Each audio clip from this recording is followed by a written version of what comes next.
안녕하세요. 농촌진흥청 농촌지원국 농업인 안전팀의 최동필 연구사입니다.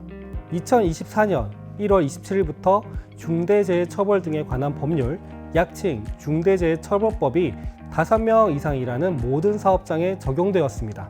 이에 5명에서 49인의 상시 근로자가 있는 소규모 농사업장에도 적용이 되기 때문에 이러한 대응 방안 마련을 위해 농촌진흥청에서는 안전보건관리체계 구축 길라잡이를 배포하고 이에 대한 설명을 드리고자 합니다. 먼저 중대재해처벌법에 대해 알아보도록 하겠습니다. 중대재해처벌법의 목적은 사업주 또는 경영책임자 등이 안전보건관리체계 구축 등 안전 및 보건 확보 의무를 이행함으로써 안전보건관계법령에 따른 안전보건 조치가 철저히 이루어지도록 하여 중대재해를 예방하는 데 궁극적인 목적이 있습니다. 이때 중대재해란 산업안전보건법 제2조 제1호에 따른 산업재해 중 첫 번째, 사망자가 1명 이상 발생되는 경우, 두 번째, 동일한 사고로 6개월 이상 치료가 필요한 부상자가 2명 이상 발생되는 경우, 세 번째, 동일한 유해 요인의 직업성 질병자가 1년 이내에 3명 이상 발생하는 경우입니다. 그럼 안전보건 확보 의무 대상은 누구를 말할까요? 중대재해처벌법에서는 사업주 또는 경영 책임자 등의 의무를 부과하고 있습니다. 이런 안전보건 확보 의무를 지키기 위해서는 사업주 또는 경영 책임자 등은 사업주나 법인 또는 기관이 실질적으로 지배, 운영, 관리하는 사업 또는 사업장에서 종사자의 안전, 보건상 유해 또는 위험을 방지하기 위하여 그 사업 또는 사업장의 특성 및 규모 등을 고려하여 조치를 하여야 합니다. 중대재해 발생 시 처벌 내용은 중대산업재해에 따라 사업주와 경영 책임자 등의 처벌, 그리고 양벌 규정에 따른 법인 또는 기관의 처벌, 사업주 또는 경영 책임자 등의 고의 또는 중대과실로 안전 및 보건 확보 의무를 위반하여 중대재해를 발생하게 한 경우 손해배상의 책임이 있습니다. 다만 사전에 안전보건 확보 의무를 충실히 이행하였다면 면책이 가능하도록 하고 있습니다. 중대재해처벌법은 2024년 1월부터 상시 근로자가 5명 이상인 사업장의 사업주 또는 경영 책임자에게 모두 적용이 됩니다. 이때 상시 근로자라 함은 임시 및 정규직, 일용 및 상용직, 도급직 등을 총망라하여 상태적으로 근로자 수가 5명 이상이 달하는 경우를 말합니다.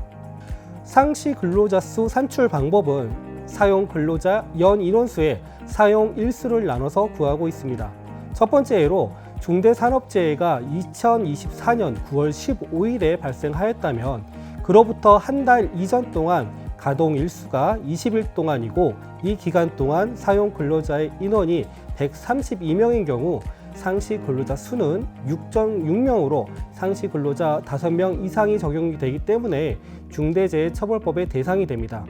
또 다른 예로서 일시적으로 근로자 수를 적게 사용하는 경우입니다. 가동 일수가 15일은 5명의 일을 하고 5일은 3인이 일한 경우 상시 근로자 수를 계산하면 4.5인이 되어 5인 미만 사업장이 되지만 일별로 근로자 수를 파악하였을 때 법 적용 기준에 미달한 일수가 2분의 1 미만인 경우로 상시 근로자 수 5인 이상이 적용되기 때문에 중대재해처벌법의 대상이 됩니다. 세 번째 예는 일시적으로 많게 사용하는 경우입니다. 가동일수 15일은 3인이 일을 하고 5일은 12인이 일한 경우 상시 근로자 수를 계산하면 5.25인이 되어 5명 이상 사업장이지만 일별로 근로자 수를 파악하였을 때 법 적용 기준에 미달한 일수가 2분의 1 이상인 경우로 상시 근로자 5인 미만이 적용이 됩니다. 그러면 농업 분야의 산업재해 현황에 대해서 알아보도록 하겠습니다. 2022년 산재보험에 가입한 농업 근로자 중 재해자는 682명, 사망자는 12명으로 매년 재해 및 사망사고가 높은 수준으로 발생하고 있으며 2021년 농산업 근로자의 산업재해 유형을 보면 떨어짐이 가장 많고 넘어짐, 끼임 등 신체 상해가 많이 발생하였습니다. 대표적인 농작업 중대재해 사례로 첫 번째 예는 사다리를 이용하여 나무 전지가이 작업 중 추락하여 사망하였고, 두 번째 예는 트랙터가 경사로의 아래로 전도가 돼서 연료 탱크 측면에 근로자가 깔려 사망한 경우도 있었습니다.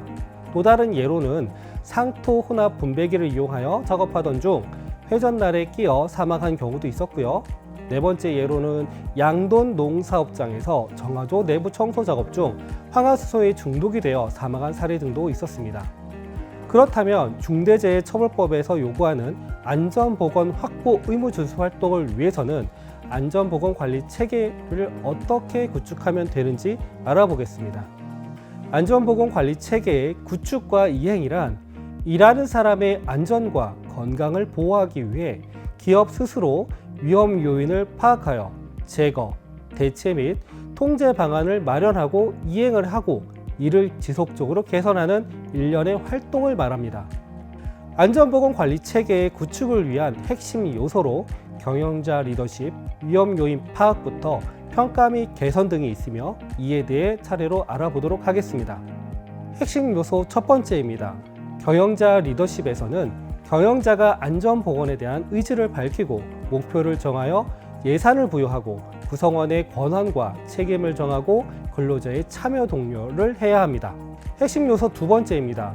유해 위험 요인 파악으로 위험성 평가를 통한 위험 요인 파악과 유해 위험 요인을 찾고 개선을 위한 업무 절차 마련과 안전점검 회의와 같이 근로자의 의견을 청취해야 합니다.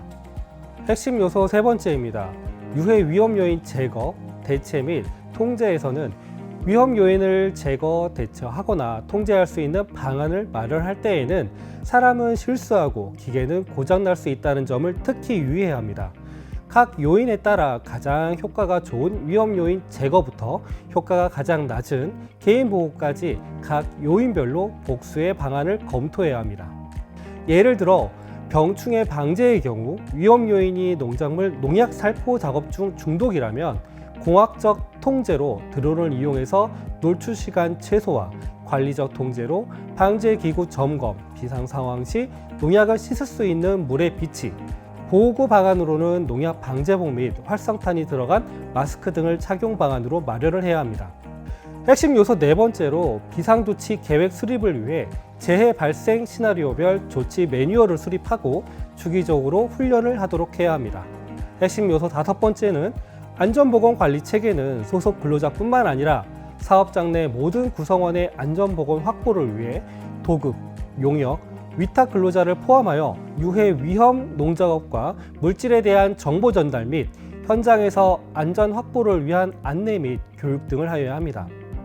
마지막 핵심 요소로 지금까지 준비된 안전보건 관리 체계가 제대로 운영되고 농사업장과 근로자에게 체득되게 하기 위해서는 평가와 개선이 지속되어야 합니다. 안전보건 목표 설정 및 관리와 평가 점검을 통해 발견된 문제점의 주기적 검토 및 개선을 단기별 1회 이상 반드시 하도록 하여야 합니다. 마무리로 농촌진흥청에서는 중대재해처벌법 시행에 따른 대응으로 50인 미만의 소규모 농사업장의 안전보건 관리 체계 구축을 돕기 위한 길라잡이를 제작, 배포하였으니 많은 활용을 부탁드립니다. 또한 농촌진흥청은 농업인 안전 365 홈페이지를 운영하고 있으며 각종 농작업 안전지침, 교육자료 및 사고 사례 등을 구축, 수록하였으니 안전보건 관리 체계 구축 시 많은 도움이 되실 겁니다. 이제는 50인 미만의 소규모 농사업장도 반드시 안전보건 확보 의무 준수 활동이 필요합니다. 슬기롭게 대처하여 일하는 사람의 안전과 건강을 보호하도록 해야 합니다. 감사합니다.